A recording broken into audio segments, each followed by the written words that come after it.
It started with an ominous cloud of smoke in Boulder County, cars turning around on US 36 to escape the fast-moving wildfire. It quickly grew out of control. It got real smoky, and it just kept increasing. Let's go back up. Moving so fast, it caught even us off guard and several people in nearby businesses and hotels. We're news crew. The fire is not far. Then mass evacuations in suburban Denver. Officers going door to door in Superior, a natural disaster unlike anything anyone in Colorado has ever seen.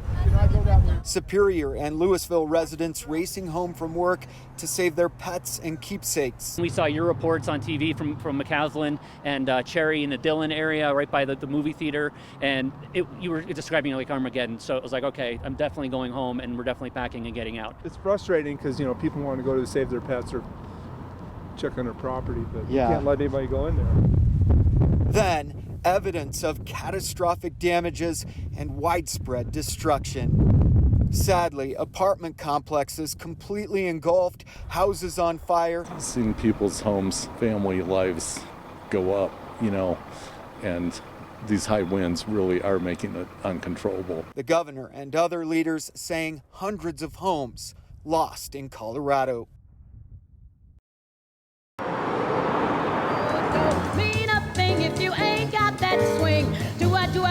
It's safe to say Denver's Five Points neighborhood has undergone a lot of changes over the years. Ooh, gosh, it has changed so much. Just take it from Mrs. Medella Steiger. She and her husband have owned this barbershop on Walton Street for half a century. I love 5 Point. I walk it every day.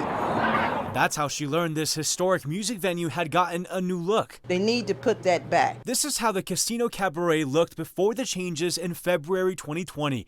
You can see the blocks of glass and the single door are now gone, with 3 hollow metal doors in their place. The whole front has been totally redesigned. Charles Foster has been helping Mrs. Steiger fight to get the original design back. If you start at one thing, chipping off one thing, then it could lead on to others. The two say they've gotten thousands of signatures from others who also agree with them. We want to claim as much originality in this area as we possibly can, because so much of it has been taken away. We reached out to the owner of Cervantes Masterpiece Ballroom, which the Casino Cabaret is now home to. He says a change was necessary as the original door frame was falling apart and it was a security concern. But he admits this design change was a mistake. They hadn't gone through a design review process. It's required in a historic district like Five Points. Working with Denver Landmark Preservation, this is what they've come up with, an improved version of the original design. Now that the worst of the pandemic is over, they plan to get the work done soon. Whatever's in this area, leave it like it is. Mrs. Steiger and Charles won't rest until that work is complete.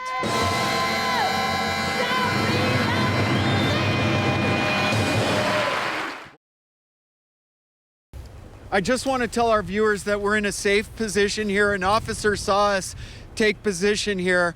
This is what you're looking at is, I believe, 567 Canary Lane, which is on the other side of Highway 36 from our location. So the highway is sort of buffering us from that structure that's on fire. I believe it's an apartment complex, but I haven't confirmed that myself.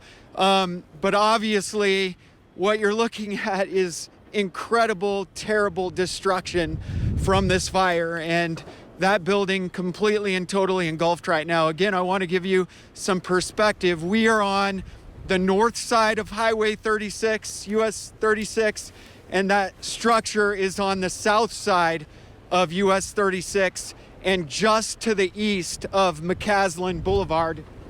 We're standing in the parking lot of the La Quinta Inn on the other side of the highway. And even the La Quinta here has some structural damage, but there's a fire hose out here. Drew, can you come off the tripod, or is that possible? So where we are, it appears that firefighters have already been here and saved the La Quinta Inn. You've got a fire hose right here, Drew. Show this. The fire hose, the fire hydrant, and check that out. The corner of the hotel here, you've got a charred hotel room essentially, but what it looks like is the fire caught some of the shrubbery on the outside of the hotel on fire, and then firefighters were able to get here quickly and put the fire out before the entire structure was lost. And then, of course, they've moved on to save other structures in the area. This is the town of Superior where we're standing right now. This is McCaslin Boulevard, essentially, and US 36. And it's just amazing. The wind is still gusting, howling here right now. And I'm speechless at what we're witnessing across the street. Russell, building completely engulfed in flames. Russell, do be safe. But I wanted to just what the mayor of Superior, Mayor Folsom, just told us a minute ago. He said at this point he's thinking 100 to 200 homes and structures already have been lost. Paul Frazier I was surrounded by probably a bunch of angels. shouldn't be here. There were 8 witnesses.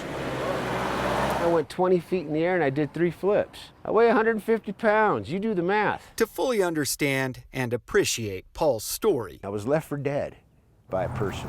you have to go back to why he was out here at 10:45 at night I work at East. I've been doing this run for 17 years. in the first place. I'm a nighttime custodian.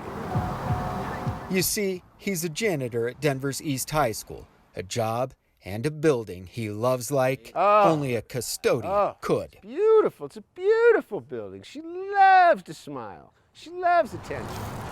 He gets out of work at about 10:30 every night. Stop at the light. I'm in the bike lane. But his usual ride home from work last Thursday turned out to be anything but typical. Then I hear tires lock behind me. Right behind me. What was strange, I didn't see no lights. This surveillance video shows Paul on his bike moments before he was hit. Then, red and blue flashing lights at the intersection of 16th and Washington. She hit me with so much force that it broke my back rim and shoved it straight into my rear axle. They found the car abandoned in a parking lot. And his hat and gloves were down there. Neighbors say it's a dangerous intersection, made worse by the temporary roundabouts the city of Denver put in on 16th during COVID as part of a partial street closure. These barriers cause cars to go into the bike lane and swerve.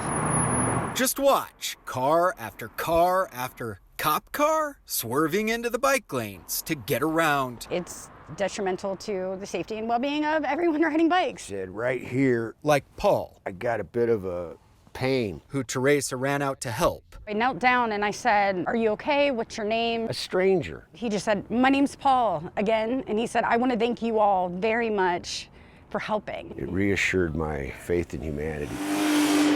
As for those barriers, Gotta hurry up and get there before I do. these new friends I want him to know that people care about him. have found I'm just so full of gratitude. a common bond in a new cause. The city needs to do something about this. That's why I survived. Russell Haytham, So I could tell a story right now. Denver 7. So this doesn't happen to somebody else right now.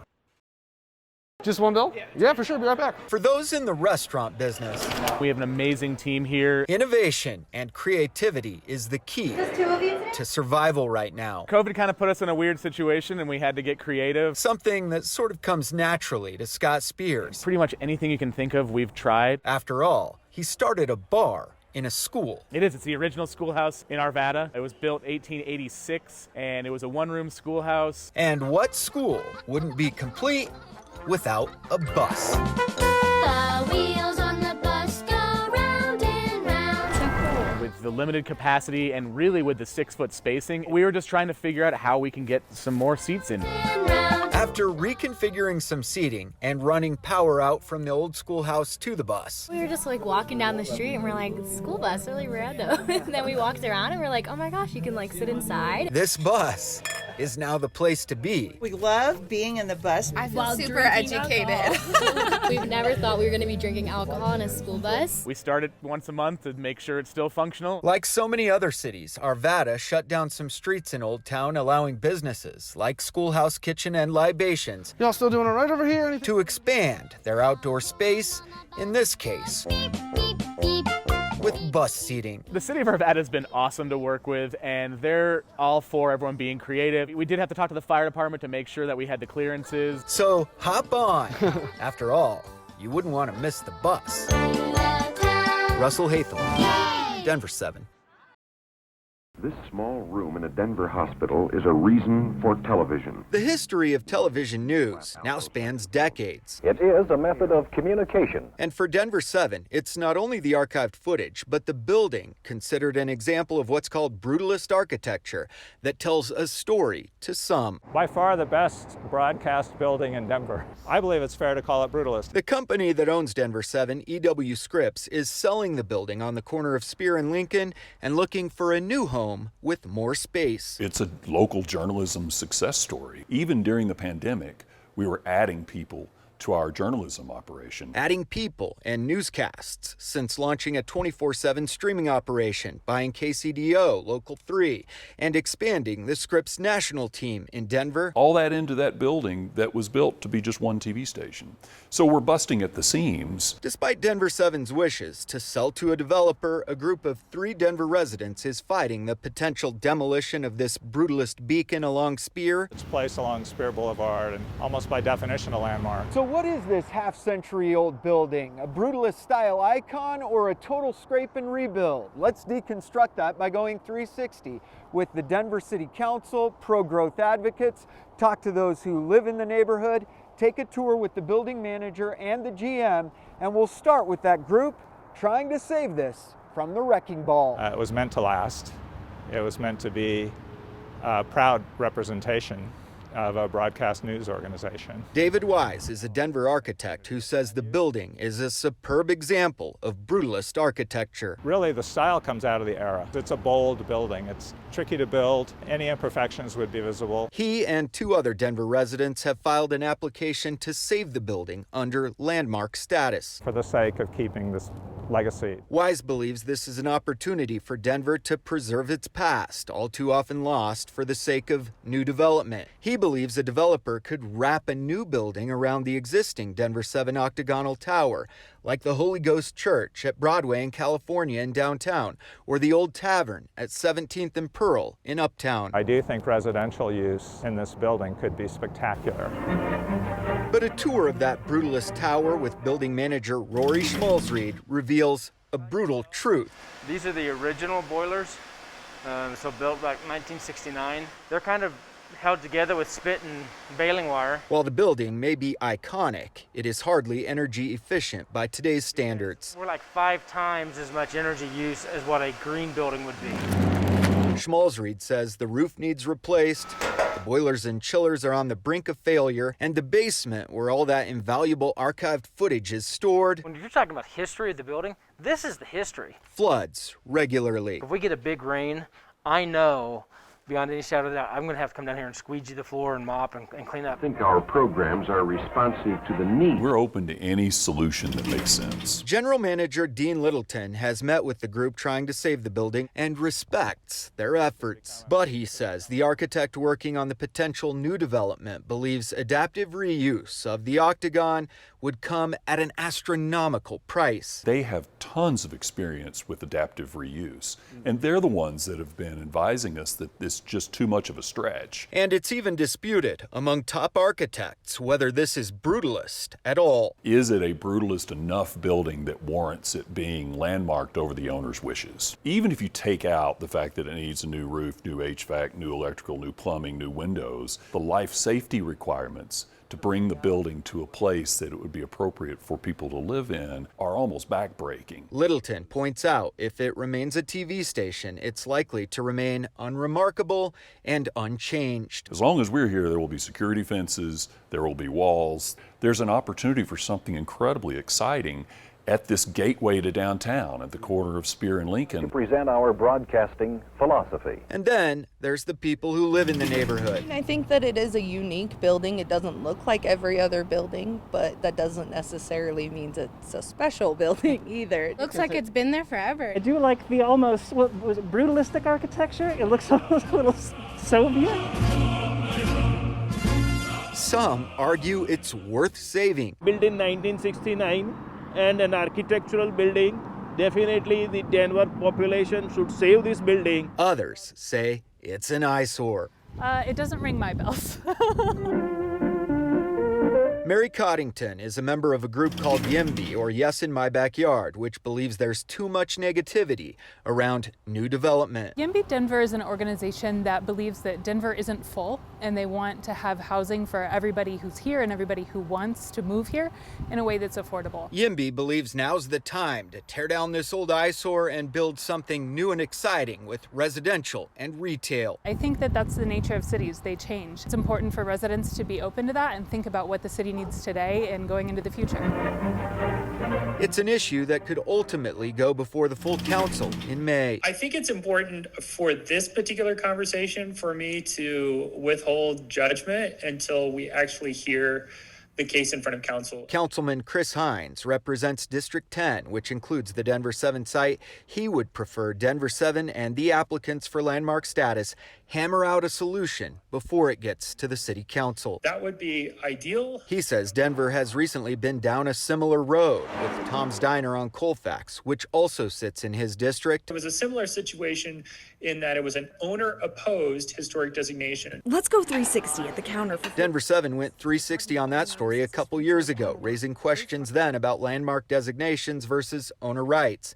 The owner of Tom's was ready to retire, but needed the nest egg selling the building would provide. We got email from all over the country and Canada. People felt really strongly about Tom's Diner and Tom's ability, his right to retire. Hines says the city doesn't like to be in the business of telling land and business owners what to do with their property, especially at a critical crossroads like Spear and Lincoln. I think a growing city is a healthy city. That's part of the magic of where Racine's and Mr. Banano's restaurants and the Channel 7 site, all of those are just right there. There are a lot of people who work, who can't afford a place to live. People are opposed to the unsanctioned encampments and are also opposed to the development at Racine's.